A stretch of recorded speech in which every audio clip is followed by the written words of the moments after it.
नमस्कार विद्यार्थी मित्र आणि पालक हो, आता 10वीचा रिझल्ट लागलेले आहेत. मुलांनी उत्तम मार्क मिळवलेले आहेत. फक्त इथं मला एक सांगायचं आहे पालकांना की आत्ता आपलं मूल 10वीत आहे. येणाऱ्या काळामध्ये आपण त्यांच्यासाठी कुठलं करिअर चूज करणार आहोत याचा निर्णय तुम्हाला डोळसपणे घ्यायचा आहे. बहुतेक विद्यार्थ्यांचा जो कयास असतो किंवा जो एक त्यांचा ओढा असतो तो इंजिनिअरिंग करायचा असतो, पण 83% इंजिनिअरिंग जे आहेत ते एम्प्लॉयबल नाहीत, जॉबेबल नाहीत. आणि जर का बघितलं तर प्रत्येक वर्षी आपण 1.5 मिलियन फ्रेश इंजिनियर्स ॲड करतो. त्याच्यात हा ले ऑफ ओरॅकल असू दे किंवा AI असू दे. 2026 आपल्याला डोळसपणे विचार करण्याची गरज आहे. आता जर तुम्ही बघितलं तर 1.5 मिलियन इंजिनियर्सपैकी 20 ते 25% ग्रॅज्युएट्स जे आहेत ते एम्प्लॉयबल आहे, पण त्याच्यातले फक्त 10% जे आहेत ते खूपच एम्प्लॉयबल आहेत. का बरं?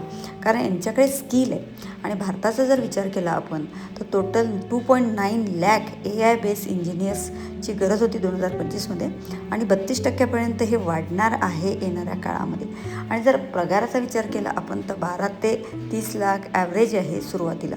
आणि हायरिंगमध्ये म्हणाल तर गुगल आहे, मायक्रोसॉफ्ट आहे, निविडा आहे किंवा ॲडोबी आहेत.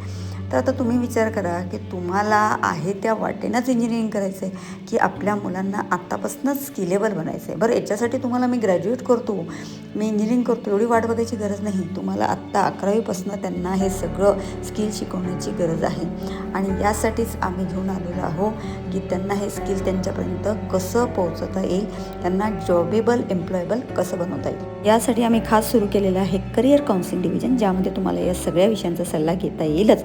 पण सर्वात महत्त्वाचं म्हणजे आम्ही फक्त अकॅडमी नाही, आम्ही फ्युचर घडवणारी संस्था आहोत.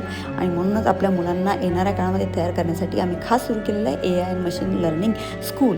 यामध्ये आम्ही आमच्या मुलांना 8पासूनच या सगळ्या चॅलेंजेससाठी तयार करणार आहोत, ज्यामध्ये गुगल आहे किंवा IIT मद्रास आहे यासारख्या कोर्सेसची माहिती आम्ही त्यांना देणार आहोत, ट्रेन करणार आहोत. यापुढच्या काळामध्ये आपण जे आहे ते नवीन क्षेत्राचं म्हणजे रिन्युएबल एनर्जी स्टॉकची माहिती घेणार आहोत. तेव्हा नक्की शेअर करा, सबस्क्राईब करा. धन्यवाद.